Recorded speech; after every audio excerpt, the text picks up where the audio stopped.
Hello, I'm Sensei Alex Kakio, and the title of today's talk is The Four Noble Truths of Buddhism, Part 2. This is the second in a four-part series on the Four Noble Truths of Buddhism, which are life is suffering, suffering is caused by desire, the way to end suffering is to end desire, and the way to end desire is the Noble Eightfold Path. Today we'll be going over the second of those Four Noble Truths, but before we get into that, I'd like to remind you to subscribe and hit the notification bell. That way you'll be notified when I post talks in the future. Also, if you'd like to do a deep dive into the Four Noble Truths and the Eightfold Path of Buddhist practice, I'd encourage you to check out my book, Perfectly Ordinary, Buddhist Teachings for Everyday Life. I've posted a link to a sample chapter of the book in the description for this talk. So, the second noble truth of Buddhism states, suffering is caused by desire. And it's important to note that when Buddha laid out this second noble truth, there were no value judgments involved. He wasn't saying that we're bad people because we have desires, and he definitely wasn't saying that all desires are equally good or bad. He said this in the same way that someone might say water is wet. It's just a natural part of life. For example, if I'm hungry, I very naturally have a desire to eat and put food in my stomach. But there is suffering caused by that act. If I choose to eat a hamburger, let's say, well, that naturally causes suffering for the cow that had to die for that hamburger to be made. Now, we mitigate this somewhat in the Mahayana Buddhist tradition, where we're encouraged to be either vegan or vegetarian. But even then, suffering isn't eliminated. Insects are killed by pesticides to protect the crops. Rabbits and gophers are often killed for the same reason. So we can mitigate the suffering that's associated with our food, but we can't eliminate it completely. And one of the easiest ways for us to reduce the amount of suffering in our lives is simply to accept that fact. There's no way to live perfectly in the world in a way that doesn't cause suffering for someone somewhere. It's just not possible. Desire is natural, which means that suffering is natural. They cycle with one another.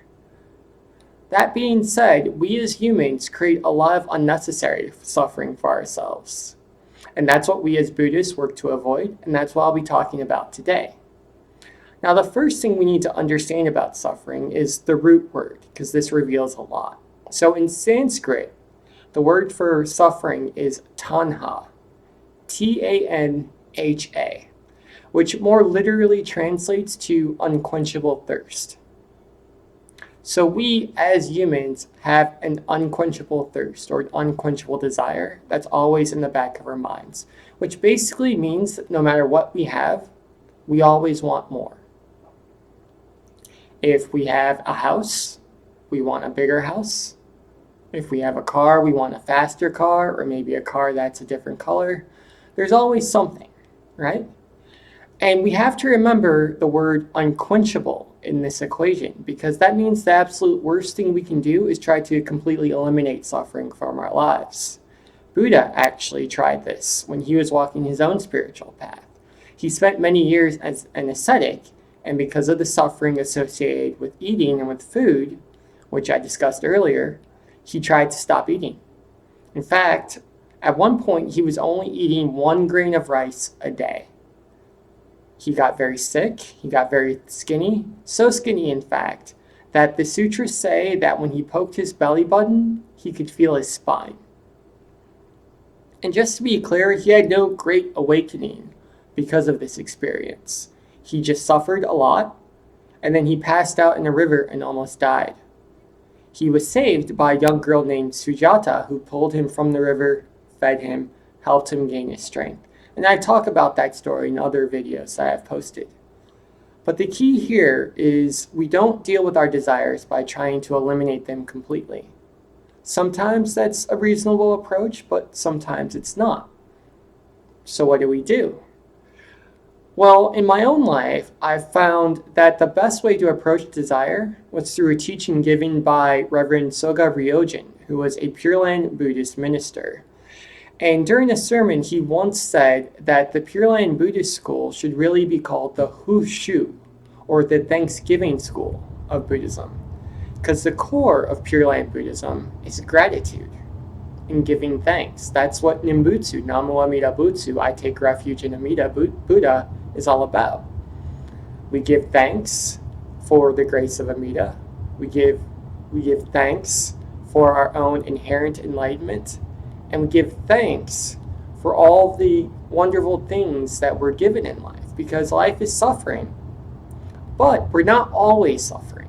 There's a lot of joy and happiness in life. But if we accept that life is suffering, and we express gratitude for the times we're not suffering, then it all becomes a lot more real to us, right? So for example, if I'm in a house, my mind, because I have an unquenchable thirst, says, I wish I had a bigger house.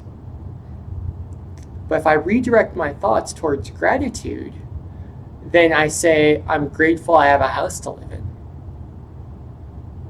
If I have a car, because again, my desire is unquenchable, I naturally want a faster one or a nicer one. But if I redirect my thoughts again towards gratitude, towards thanksgiving, now my thought becomes, I'm grateful I have a car that gets me from point A to point B safely. And we can do this with anything in any part of our lives. I'm thankful for my plants. I'm grateful for my robes. I'm thankful for my spiritual practice, for my job, for my furniture, for my bed.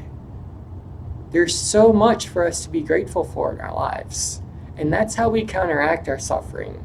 That's how we counteract our desire, not by trying to eliminate it, but reminding ourselves that we have so much in life that's exactly what we need, even if it's not what we want.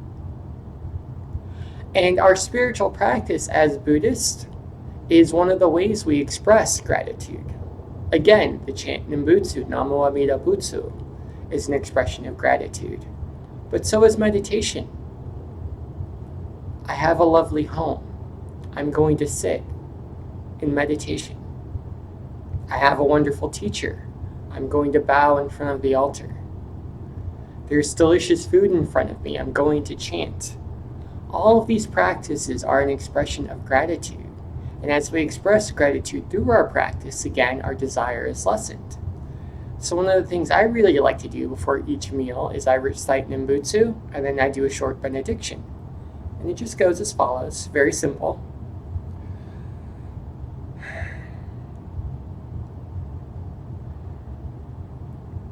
Namo Amida Bu, Namo Amida Bu, Namo Amida Bu.